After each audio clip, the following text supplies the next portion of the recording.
You're the guy people call when they need a helping hand, moving furniture, unloading a truck. But lately, your shoulder's been acting up, and you're the one who's calling for help. And that's the moment you realize you can no longer shoulder the load. The Joint and Spine Center is Cincinnati's leading destination for orthopedic care, with a range of surgical and non-surgical treatments. So when a moment has the power to change the rest of your life, go to the one place with the power to change it for the better, the Christ Hospital Health Network. This changes everything. The Pound This Podcast is brought to you by the Christ Hospital Health Network. This is the Pound This Podcast, episode 704, a holistic approach to nutrition and fitness with Brian Keane.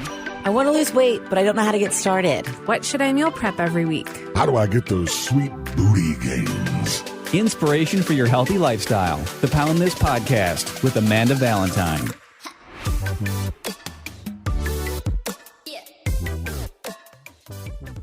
Hey friends, thank you so much for listening to the Pound This Podcast. I'm Amanda Valentine. If you're brand new here, thank you so much for checking out this podcast. A little info about me. I have been obese for most of my life, yo-yo dieted for a decade. Over the past decade, I have lost over 100 pounds and maintained. I have also quit my job to become a full-time podcaster and personal trainer / nutrition coach. I got a bunch of certifications and now I'm making this my full-time gig. It's pretty crazy. So if you want to support this podcast, support me so I can do some more great podcasts to help you along with your health and wellness journey. You can find my Patreon, which is a second podcast, which also sounds like porn. That is called Pound Town. So if you go to patreon.com/Poundtown Podcast, you can support this podcast by getting a listen at my other podcast, which is me doing a deeper dive with some of my favorite guests from Pound This, also people from my personal life so far. I've had Josh and Shannon, who have been on this podcast a ton on. I've had my best friend Colleen, going to have my husband on. So many people I've worked with in radio over the past 20 years.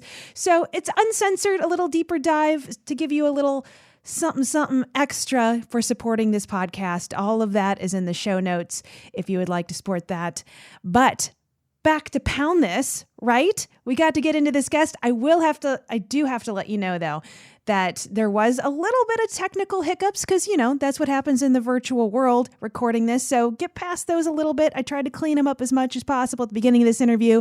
I loved speaking with Brian Keane. This is a fantastic podcast. I hope you listen to the whole thing and get some great information out of it. And here we go. Thank you so much for listening to the Pound This Podcast. I'm Amanda Valentine. I'm very excited to chat with my guest today because what a wealth of knowledge of everything that you have going on the online space as far as business and nutrition and fitness. And it feels like you're the overall expert in many areas. Brian Keane, how are you? Fantastic, Amanda. You're too kind. I think I've been very lucky that the things that I'm interested in happen to be the areas that a lot of people have other interest in. And I've been fortunate over the last few years to kind of build a lot of programs and courses. And I'm absolutely dying to chat. As I said, I've been following your Instagram for a while, super motivated by your story, but listening to the podcast. So looking forward to chatting. Oh, thank you. So tell me about your story. So I saw that you were a teacher before you became into the health and fitness space. So, I guess take me back to where this all got started. Were you an athlete as a kid? Were you always interested in health and fitness? So I grew up playing sport. So I was a very athletic kid, and kind of fitness has been something that I've always done, although for a long period of my life, it wasn't my career. But I played sport all through my teenage years, my early adult life. GAA, which is like Gaelic football, which is a sport that's very similar and like a combination between basketball, American football, lacrosse. It's a very physical game, a lot of sprinting, a lot of physical. I went through college, I went through university, I got my degrees, and then I became an elementary school teacher. And I'd say, Amanda, I was 4 years getting my degree, and I was probably 10 minutes into my first job when I realized this isn't what I wanted to do. And I'd spent so much time, energy, effort trying to get that degree that I felt like I'd wasted so much of what I could have potentially done. I want to get into becoming a nutritionist, but it took me another, 2.5 years before I did that, because I was like, I've got to be a teacher now. I've told everybody that's what I'm going to do. I'm from a family of teachers. And about 2 years in, I decided, I can't do this anymore. I was like, I have to start working towards something that I feel excited about, where I feel like I'm not waking up every Monday morning to, grind it out for the week. And my mum asked me a question. I'm very close with my mum. I have a very good network of people around me. And my mum asked me a question that I'd say I've asked hundreds, maybe thousands of people since with my channels is, what would you do for free? And I thought about that. And she was like, well, what would you do for free? What do you like doing? And I said, well, the gym and working out and fitness. I'm like, I love that stuff. And she goes, well, maybe you should go do that. So that was kind of the start of the whole transition into fitness. That was in 2011. So nearly 10 years ago now. And I went and got my level 2 fitness instructor course, and then quickly went on to become a personal trainer level 3, then went on to become a sports nutritionist, and then further on to into the general population and weight loss nutrition and strength and conditioning. And I was just hooked then. And after 2 years of working as a teacher during the day and a personal trainer at nighttime in London, I made the jump full time and became a one-to-one personal trainer. And then over the last few years, I've just been so fortunate with the thousands of people at this point that I've worked with, either one-to-one or online, helping them with their nutrition, helping them with their fitness, helping them with a lot of stuff similar to you, Amanda. People who have had that extreme weight loss, who struggled with the food side. I know you do a lot of stuff on food relationships and keeping on top of that. I love that content, and that's kind of my area, is focusing on that mindset, that education around food and nutrition and how to fuel your body, and looking at nutrition and fitness holistically. So finding a training program or an exercise regimen that you enjoy, finding a nutritional plan that you enjoy and can stick to, that's in alignment with your goals, looking at things like your sleep. If you're using supplements, what supplements potentially help and enhance your life based on what you're missing in your nutrition, and taking this holistic approach and working with people to build things that are going to be sustainable for them in the long term based on whatever goal it is that's trying to hit when it comes to fitness. So with everybody that you've come in contact with, what do you think is like the number one issue people have problems with? Or like, I just can't figure this out. Can you please help me? A lot of it is, I work with a lot of individuals who struggle with food relationships. So the analogy I tell people, or the metaphor I give people at the start of working with me, is stop separating food into good and bad categories. I think that's probably one of the most unsupportive beliefs when it comes to long-term sustainability with nutrition. And the analogy I use is, a piece of broccoli is not going to save you from a burning building, and a chocolate bar is not going to, rob you with an AK-47. Like, there's no good or bad food. Context matters massively. Yes, there's foods that's going to be very high calories and low nutrients, such as, certain processed foods, chocolate, etc. There's going to be other foods that are high calories and high nutrients, your nut butters, your almonds, your seeds, your avocado. But there's no real bad or good food based on context. So the first thing I generally tell people is, stop separating it into good and bad categories. I have a daughter at home, she's 6. And for her, it's really useful to separate foods into good and bad categories. But it's not so useful when you're 26, 36, or 46. That belief system doesn't serve you anymore when it comes to education around food. Because once you do that, then you can start to look at food for what it is. It's fuel for your body that can potentially help you throughout the day, make you feel better throughout the day, keep your energy levels high. And if you want to work out, brilliant, it will sustain that. If you want to just be moving around more and playing with your kids, if that's your primary goal in life, you're going to have all these things. And looking at food that way, as opposed to this is good, this is bad, which normally leads to things like binge restrict cycles, where people will be like, the language, oh, I've been really good at my diet, or I've been really good at my nutrition for the last week. And then they fall off track over a weekend, or, a long weekend where they're away at a wedding or a festival or an event. And before you know it, they're beating themselves up. Oh, I can't stick to that diet. And I think that whole attitude towards food, based on wherever it's coming from, a whole host of issues that we could potentially get into, is a very unsupported belief system. And I think once people get that on the front end, and when I'm speaking with them and working with them, and you kind of rewire their mindset around that, it's normally the kind of the seed that plants the tree of future success when it comes to any nutritional plan that they decide they're going to follow. Yeah, so let's get into that. Where do you think that most people are gathering that information from? Because it feels like the vast majority, and I mean, myself included, have been in that mindset before, are kind of getting programmed to feel that way. Yeah, I know your backstory. We talk about yo-yo dieting. So I think that culture, Amanda, particularly, and it's a combination of a few things. Like, there's definitely a lot of misinformation online. Like, I think that confuses people, and that availability of information is everywhere now, where once upon a time, if you avoided magazines and newspapers, you probably got away from it for the most part. But what happens with that is you're conditioning yourself to have this quick fix mentality, and that becomes really addictive. You know this from yo-yo dieting. Like, that's the reason people go back. You think, one, it's the only way that you can potentially do it, or you get caught in the story and the language that, well, it works. I remember I had a girl work with me or come to me when I was working as a one-to-one personal trainer, Amanda. She's very similar position to your starting point. Had 80, 90 pounds to lose, was very overweight, but was telling me her backstory. She's like, well, I've been yo-yo dieting for the last 10 years. And, I've used Weight Watchers and I've used Slimming World, which is a very popular one in Ireland and the UK. And she's like, well, they worked. I was like, but you're 80 pounds overweight now. I was like, they didn't work. And she's like, no, they did work. I was like, no. I was like, they worked in the short term. They didn't work over the long term. I was like, because you wouldn't be here with me now if they worked. And she's like, oh, that's a good point. And I asked her, I was like, why did you keep going back? She's like, well, I kept going back because they worked. It's just they stopped working after a certain point and I didn't know what else to do. And that's why I'm here with you now. And that made me a lot more empathetic to the individuals that I work with. That I'm like, I get why you would go back to that. And for those who are yo-yo dieting, if you feel like there's no other way and you don't have a plan B that could potentially be your plan A, you're going to go back to what's previously helped you lose 10 or 20 pounds. Although probably deep down, it's not the sustainable way long-term. And I think when it comes to what you consume online, it's really, really important that you're mindful of where you're getting your education from. Like Amanda, your podcast is brilliant from this. You're qualified in nutrition, certified nutritionist. So you're putting out good stuff on there. You can speak to this. Other guests have spoken to this. And I think it's important for people listening to understand that where you consume your information is important, because when it comes to nutrition is a science, not an opinion. I think it's really important to understand that there's science behind how calories work. There's science behind how macronutrients work. Now, it's a science and an art. The art is in knowing what to do, but the science is knowing that you can't change how calories work. You can't change how macronutrients work. You can't change how your gut microbiome works. You can't change these things. These are backed and research backed for the most individuals. However, working with coaches and working with nutritionists who know how to apply it based on your lifestyle, based on your personal preferences, when it comes to nutrition, I have a very kind of basic philosophy that the best nutritional plan is one that's in alignment with your goals, that includes foods that you enjoy, and one you can stick to over the long term. I'm like, if you do those three things, you're going to have success with any nutritional plan you're on, whether that's an intermittent fasting plan, a ketogenic diet, whole foods or clean eating approach, whether that's a flexible dieting approach, whatever it is. If you can tick off all those boxes, you're going to have great success with your plan.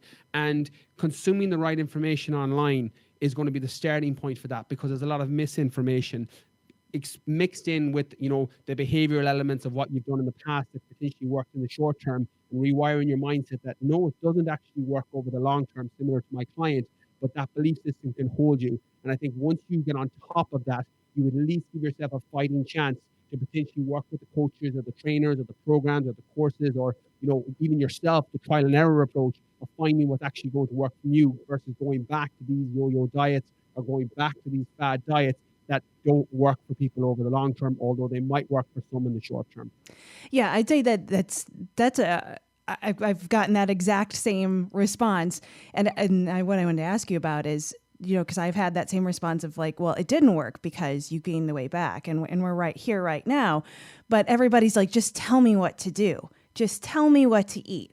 And because it is so much harder to it's the work involved of like learning the nutritional values of food and understanding what you're doing, of having that just base level education to make your own decisions.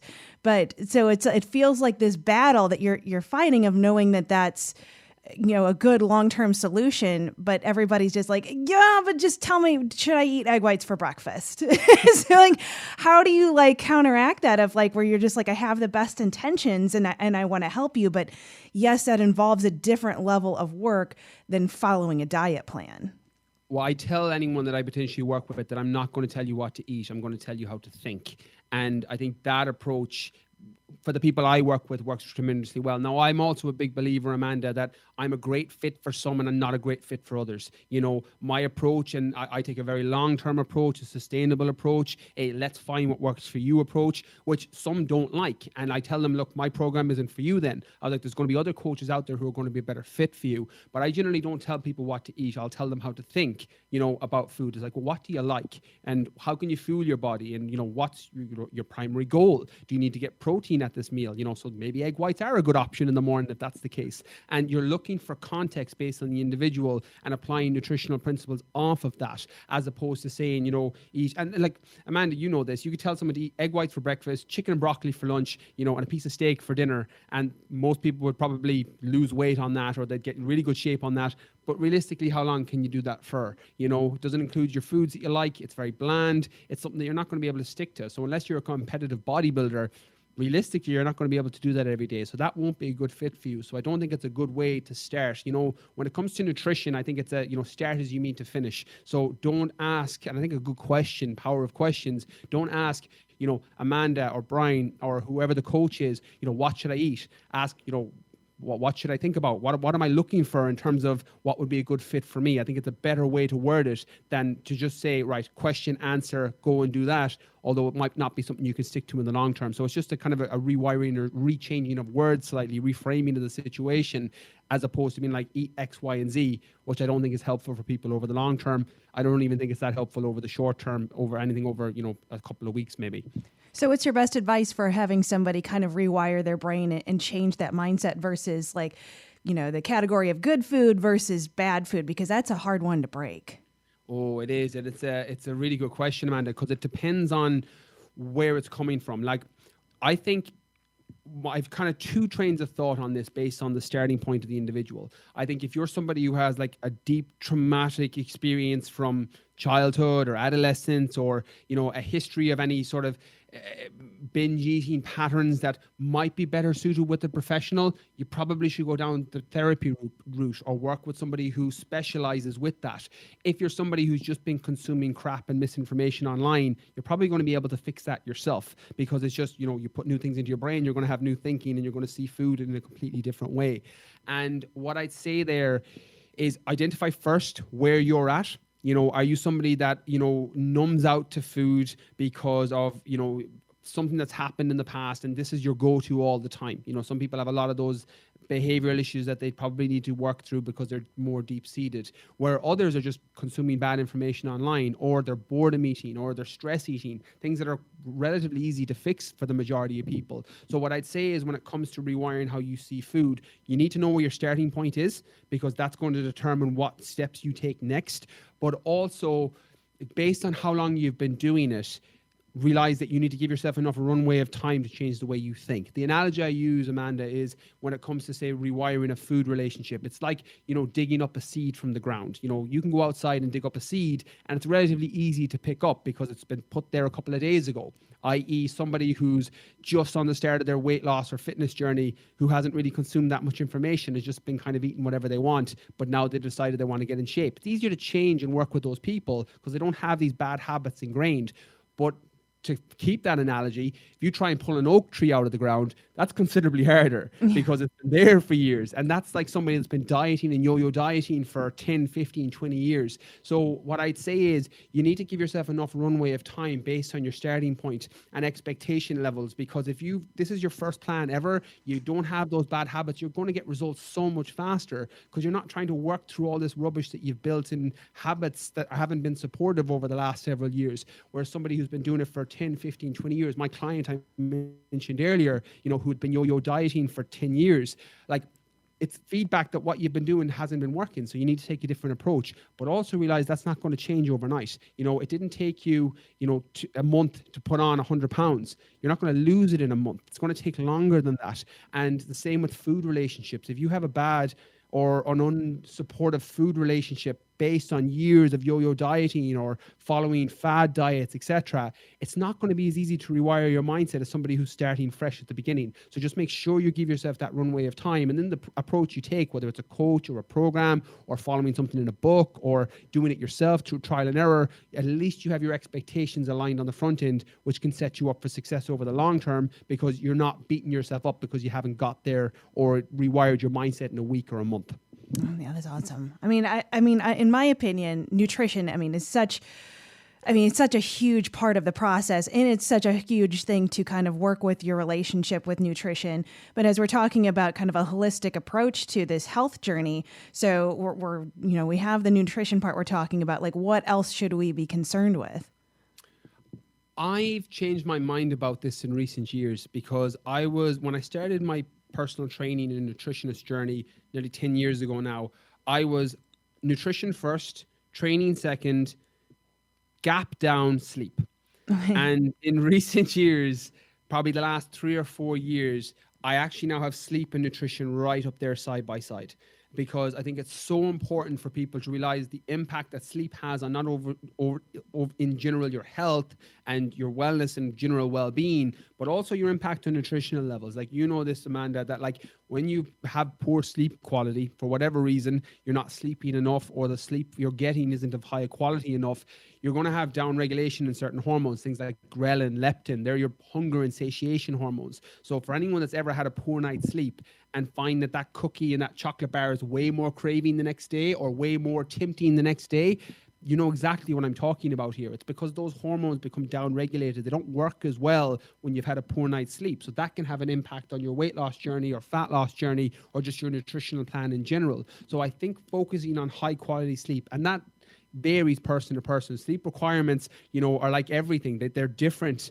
based on the individual. Some people need 6 hours, some need 7, 8, some need 9 hours plus. Very few can rely on 6. If you're going off the research, most need 7 hours plus, but you need to experiment with your sweet spot. Where's the amount of sleep quality you get every night that's hopefully unbroken, where you're dropping into that deep REM, rapid eye movement, deep restorative sleep, where you feel really good, you feel refreshed when you wake up, you feel like you can move about during the day without any major problem, you know, assuming there's no underlying issue, and you don't have cravings that are through the roof. You're making good, decent, nutrient-dense choices, you know, the following day, and you're using that to help you. And sleep and nutrition can work amazingly well for those who don't enjoy working out. I have a lot of people, Amanda, who don't even enjoy working out. Like, I'm a fan, like I've always done it. I was an athletic kid and I love training. I love working out. But there's a lot of people I work with who don't enjoy it. It's something they do. It's a means to an end. They do it because it helps support their weight loss journey or their body composition journey, but they don't actually like it. And sometimes I'll say, cool, we'll just pull back the training for a while. Let's focus on your nutrition. Let's focus on your sleep. And let's maybe focus on a daily step count, hitting 10,000 steps a day so they're at least active and moving, and their weight will just drop. And there's a lot of people in that bracket, and that shows the importance of those two things. Although we can sometimes put training and working out on a pedestal, and I love it for other reasons, for mental health benefits, the endorphin release, physical fitness, all of that. By all means, I'm a huge fan. But when it comes to weight loss and fat loss in particular, you don't necessarily have to do it, provided that you're moving throughout the day in some capacity and you've dialed in your sleep and your nutrition. Well, I think even for sleep, we're talking about the difficulties of trying to unwind some of this nutritional information, good food versus bad food. But I think there's so many bad habits around sleep that are hard to undo, of like, get off your phone before you go to bed, or have like sleep hygiene, or have a routine at night where you just like, oh, that ain't a thing. Going to the gym is my routine. So, I mean, what would your suggestions be to have a better sleep routine and think of that almost as part of your fitness routine? I think the analogy I use that half your audience, or probably more, will get and the other half won't, so I'll use too, is your kids. Like, we had sleep hygiene as kids. You had a routine when you were a kid. My daughter has a sleep routine that, you know, brush your teeth, read a story, we go to bed. It's the routine that helps us sleep. And then as soon as we hit like adolescence and early adult life, we don't bother with that. We kind of go to sleep when we feel like it, and we don't really have any thought around it. And I wouldn't look at it that way. I don't think that's very helpful, because a sleep routine and sleep hygiene, as you mentioned, is the thing that sets you up for success. It's like, you know, random eating and random training equals random results. You know, randomly going to bed equals a random sleep quality at nighttime. So you need to have some form of routine, whatever that is. And there's simple things, you know, like I'm very bad, Amanda, for going on my phone before bed, but I use blue light blocking glasses, you know, so I'll block out the blue light. So that blue light that's on your screen will block your melatonin production. So your melatonin hormone is your hormone that basically is the circadian rhythm as your body starts to wind down when it's coming close to sleep and bedtime. That'll help you fall asleep. That gets blocked off with the blue light from your screen. So you can kind of counteract that by either putting your screen away or using something like a blue light blocking app or blue light blocking glasses. So you're just kind of hacking it so you don't actually have to change your life too much. But a small thing like that can really help your sleep quality, especially if you're someone who's not a good sleeper by nature. And then some form of routine, going to bed at the same time every night, which is really difficult in the beginning, but having some form of window of time that you go to bed, whether that's 10 p.m., 11 p.m., half 11, whatever it is, you decide what your time is, but you go to bed at that time every night, and then you try and get your, 7.5, 8 hours, 9 hours each night if you can. I know it's so hard and how busy life can be for people now, but that is one of those things that can have such a massive benefit when it comes to your health in general, your mental health, your body composition, that it's worth prioritizing and experimenting with things that work for you. There's so many things you can get into, from, nutritional hacks to sleep supplements, but realistically, blocking out the blue light before bed and having a set bedtime that you go to sleep every night, those two things alone can reap massive dividends without actually having to change anything too drastically. So we've got the nutrition down and the sleep down, and then here comes the exercise. And I don't want to, I guess I am going to assume thinking of a kind of like, thinking about your holistic take on everything else, that I feel that when people think of fitness, broad sweeping statement here, it's kind of like, I want to go get my ass beat. I want to, I'm going to, earn my shower. I'm going to sweat through my shirt. And that thinking of that's the idea of fitness. Would you agree that that's kind of where people, the vibe are when it comes to thinking of I'm trying to lose weight, I'm trying to get healthier, so I'm changing how I'm eating the chicken and broccoli, and I need to go to a boot camp class, and when I'm done, I'm like, oh God, I'm crawling out of here. I did something. I think it's so funny you say that, because it's what you think when you think fitness, that extreme boot camp where you're dying coming out of it. But I would get people to consider that that is one element. And if you enjoy that, 100% that's how you should train. I've worked with people over the years who love when you just smash them in a workout, and I'm not going to lie. Some of my workouts that I do with some of my clients are really intense, but some people love that. They love, and I'm like that. If I'm training, I want my ass kicked completely. I want to just go in there and leave it all behind. And as you said, earn my shower. Yeah. Whereas other people don't enjoy that. So I think it's about finding, well, what do you enjoy? With the exception of, say, professional athletes or somebody with a very specific goal where you need to train a certain way to hit an end goal. If you're an NFL player, a basketball player, you're training for a bikini competition or a bodybuilding show, yeah, you need to train a specific way to hit this end goal. But for the general population who just want to feel fitter, healthier, a bit leaner, lose body fat, drop weight, I'm like, experiment and find what you enjoy. And what you can stick to and be consistent with is the thing that's going to yield the most benefits for you over time. If you don't like the gym, maybe try running outside. If you don't like running, try biking. You don't like biking, try swimming. Maybe go for a hike. There's lots of different ways to potentially, help you burn calories, that'll help you drop weight. And if you can find something like the secret to exercise, and Amanda, you might be able to speak to this, is if it doesn't feel like exercise, it's a lot easier to do. People who golf, people who play tennis, people who play sports, they're exercising consistently, but it doesn't really feel like that to them. They're playing squash with their buddies in the gym, and that's their workout, but they love it. And it's just, they go into this flow state and they don't even think about it. And as a result of that, they're getting their fitness levels up and it doesn't feel like work. And I think if you can get to that point, that's way better than grinding it out 3, 4, 5 days in a gym when you hate it. But again, it depends on the person, depends on the context, but that's just some wider opinion that is worth considering for those who actually fall into the bracket of, I don't like working out. Yeah, I definitely, my personal take on that is, before, when I was yo-yo dieting, I would have gym memberships and I wouldn't go because my idea was, I'm going into the gym, I need to get my ass beat. And then I'd be like, I feel uncomfortable. I feel like I'm being judged. I feel like I can't do this. And it was just paralyzing and I wouldn't do it. So for me, losing, over 100 pounds, I've lost the majority of that just walking, because I liked walking and listening to podcasts, and I thoroughly found that enjoyable. And I do like getting my ass beat now. I've graduated to that level, but but I feel like, I think that's, just because of my own personal experience and being a personal trainer now and being in a gym and talking to other people, of kind of realizing that's kind of what shies people away from exercise. Because again, just hearing that bad information or seeing these sorts of things online, just like with nutrition, that you're just like, oh man, I'm watching these people crush and I don't feel like I can go here. And it's like, well, you can, but it's what what feels good is just movement in your own body. And just because you're walking doesn't mean that that's not exercise, or you're not doing this right, or you're not showing up and you need to go to a gym membership. Or it's just, I feel like we have such, weird perceptions of, again, with the good food, bad food, of like good exercise, bad exercise, this works, this doesn't, and how much it is just kind of trusting and feeling your own body of what feels good. And if you do like to go that go hard mentality, do it to a point where you're not going to injure yourself, where you're not like pushing yourself through it, that you throw a knee out. Now you can't do anything. 100%. And I think you mentioned something there. I think probably one of the worst, I won't say diseases, probably syndromes of modern society in 2021 is comparison syndrome, that you're comparing against other people, and you're comparing and it's setting your expectations way out of whack for what a good workout is, or how you should be eating. And I tell people a lot on Instagram, I put up a lot of content on Instagram, but it's a small portion of my day. So if I put up a chocolate bar, for example, and I didn't put up all my meals before that, you don't have context of nutrition. And I think it's important to realize that when you're consuming information online, i.e. workouts or diets or food that people are eating, and you're seeing it on people's pages, you're not seeing the whole story. And it actually isn't very helpful. I think, comparing your chapter 1 to somebody else's chapter 20 is just not a good idea.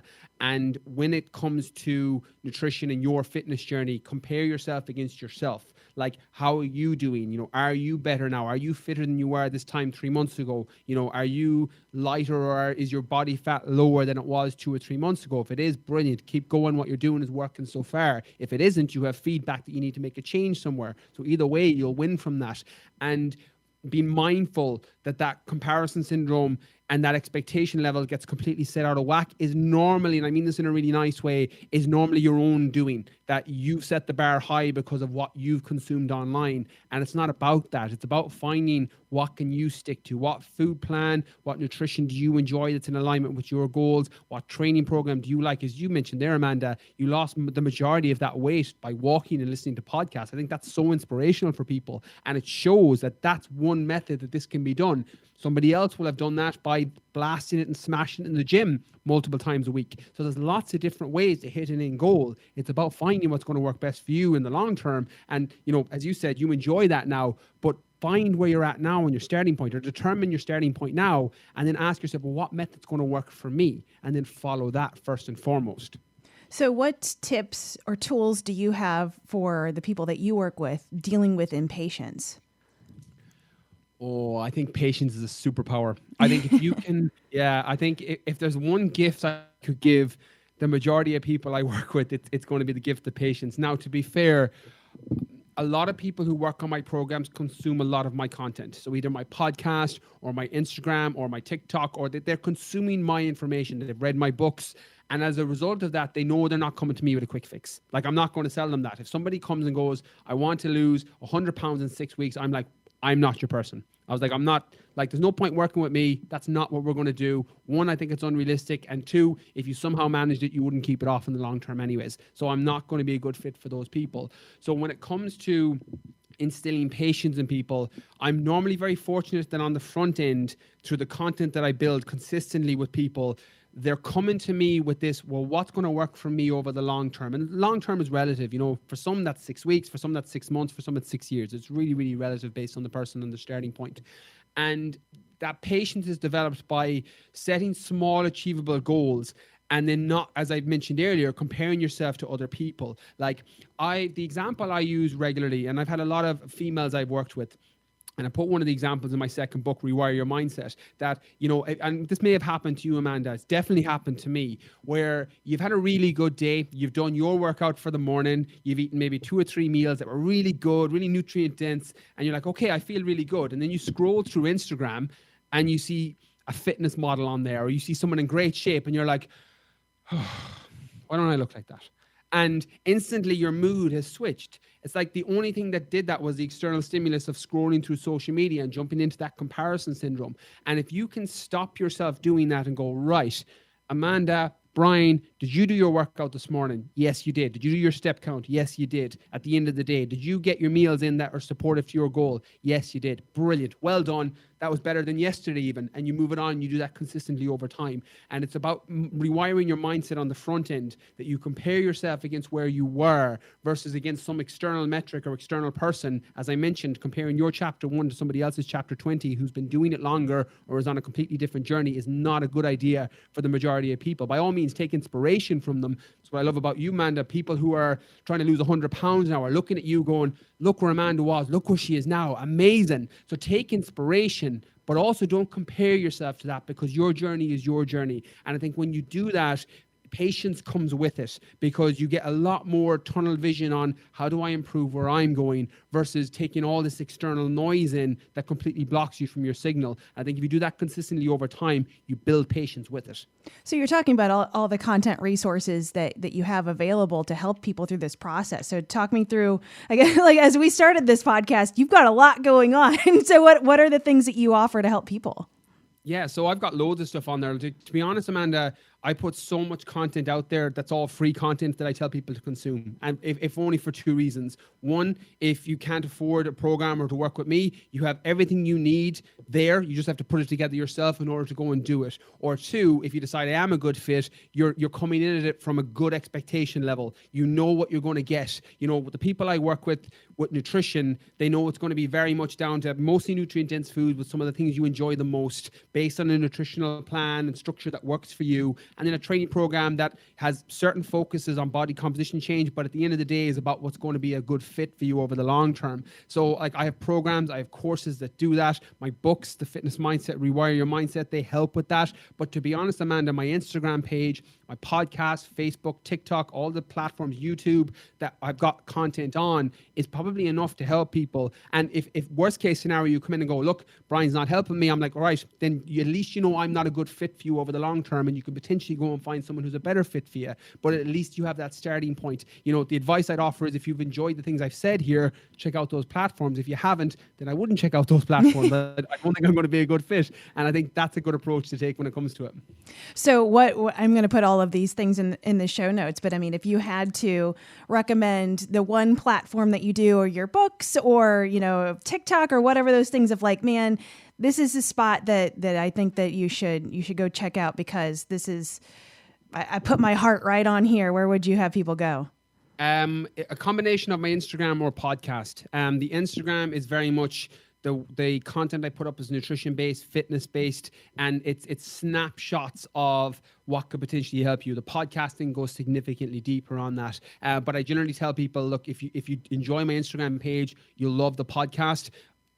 And then the other pieces of content is down to how you like to consume. If you like blog posts, check out my blog, you know, my email list. If you like to read things, if you like audio, podcasts, obviously, as I mentioned, if you like video, YouTube, Facebook, etc. So it's everywhere. But I normally recommend my Instagram page, Brian_Keane_fitness starting off, and then take it from there if you decide that there's other things you want to check out. Books are everywhere as well, Amazon.com, courses, programs are on BrianKeaneFitness.com. They're out there. But it's just about finding what's going to work best for you to help you on your specific journey, and then consuming that content in whichever way you see fit. Well, I absolutely love what you're doing, and I think it's amazing, and I hope everybody goes and follows you. And, you know, if they're looking for a coach or somebody, and that you resonated with them, that, you know, that they found their person and can start their journey. So thank you so much for sharing everything that you do with me. My pleasure was all mine. And Amanda, keep spreading the amazing message. As I said, this has been an absolute honor coming on. I'm delighted that we got to chat. And thank you so much again. AmandaValentineBites.com